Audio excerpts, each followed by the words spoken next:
What if I told you that on a single Tuesday in June 2015, a $140 million handshake destroyed the soul of the internet's most beloved warehouse? Before the rise of massive corporate branded aisles in every mall, there was a digital sanctuary, a place where geek wasn't a marketing demographic, but a way of life. It was a site that turned jokes into multi-million-dollar realities. Here's a story you think you know, but you probably don't. This is how GameStop bought the nerd holy land and turned it into a ghost. 1999. The internet was still a frontier. In a small office in Fairfax, Virginia, ThinkGeek was born. It didn't start with corporate synergy or quarterly projections. It started with a simple observation: smart people like cool things.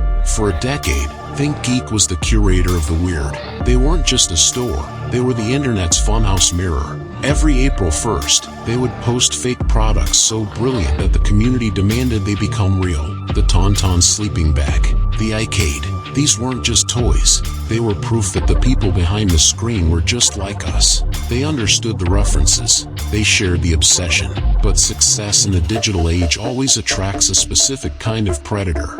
By 2015, the nerd was mainstream, and big retail wanted in. Geeknet, the parent company of ThinkGeek, suddenly found itself in the middle of a $100 million knife fight. At first, it was hot topic, a logical fit, perhaps. But then, GameStop entered the room. They weren't looking for culture. They were looking for a life raft. Physical game sales were dying, and GameStop needed collectibles to fill their emptying shelves. GameStop paid $140 million, a 40% premium over the original offer. On paper, it was a victory, but in the boardrooms of Grapevine, Texas, they completely missed what they were actually buying.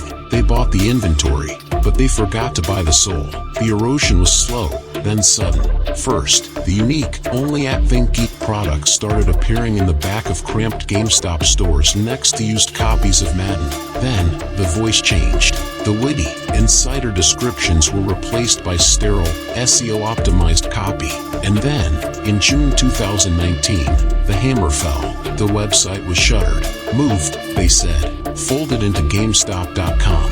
But if you visit that URL today, you won't find the magic of 1999. You'll find a generic search bar and a clearance rack of overproduced plastic. Gone. Like it never existed. You can buy a company.